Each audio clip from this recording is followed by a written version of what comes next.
From your perspective, would you please provide a high-level overview of current federal level approaches to addressing Indigenous child welfare within Canada?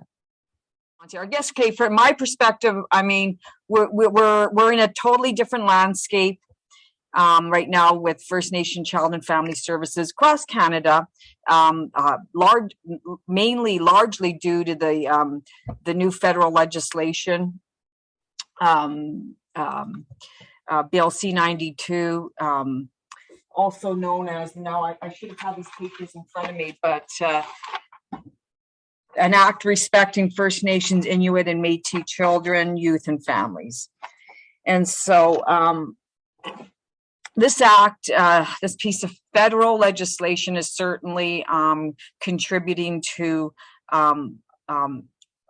big change in Canada in regard to the jurisdiction, authority, and delivery of services to children and families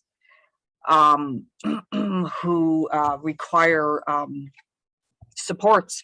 So their children, hopefully to prevent children from coming into care, and also to put more supports and to keep, or put, now it's legislative support and keeping families together, right?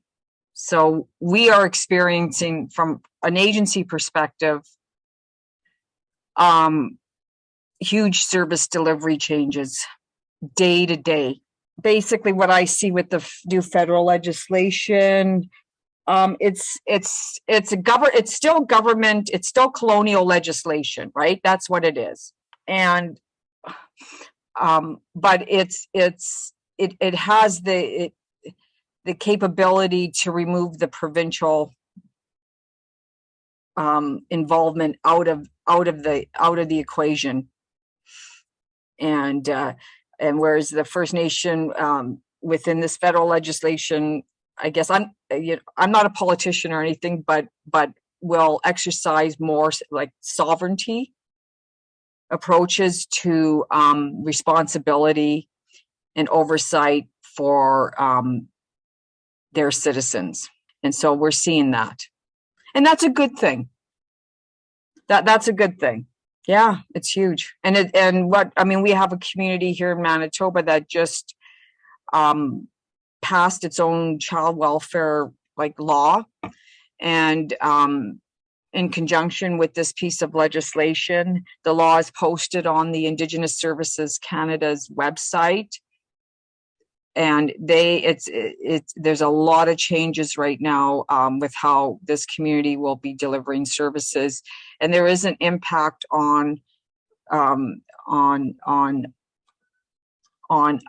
the other agencies in Manitoba, because many cases are transferring right now from this First Nation community due to citizenship eligibility criteria that's entrenched in the law.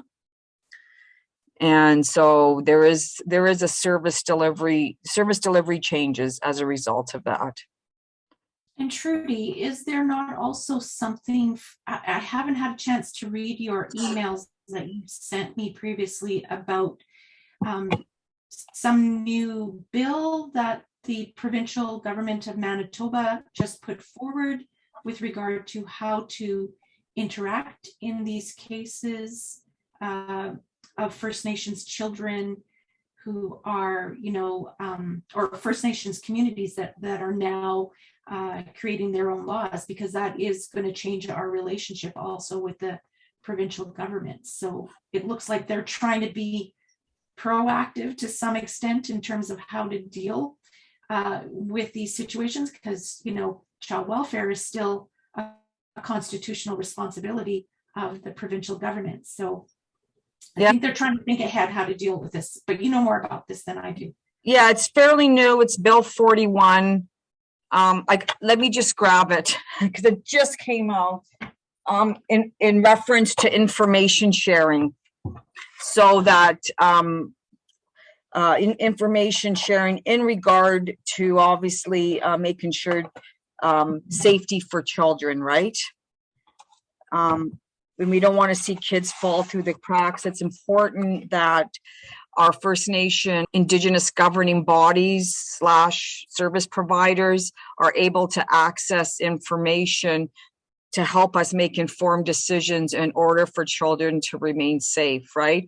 So things like the child abuse registry and other different types of personal information, that whole process right now is just rolling out how it's going to work, right? I don't even know if it's gone through, maybe it's gone through first reading, I'm not too sure.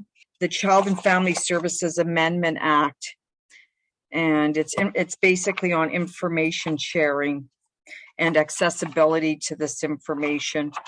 Because when we're making decision, children, like I say, if they've been in care or if they have to leave a placement and go to a new home, you want to make sure that the home they're going to is safe.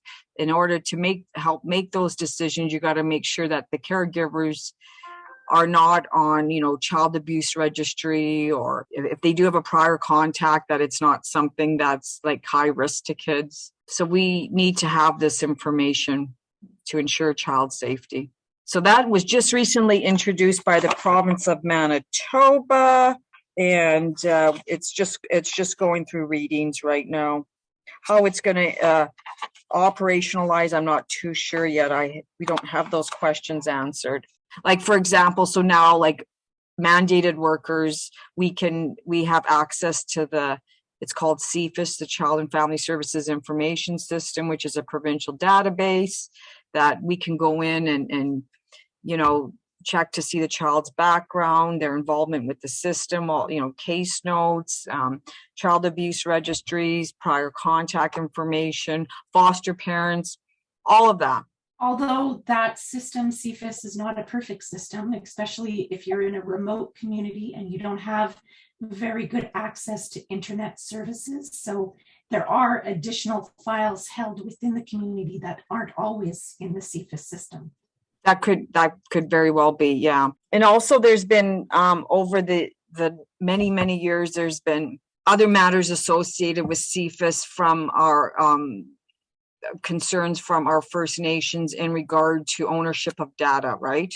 And sort of where the data is stored. It's a provincial database. That's what it is. It's a provincial database. It's owned by the province. That's also been a concern.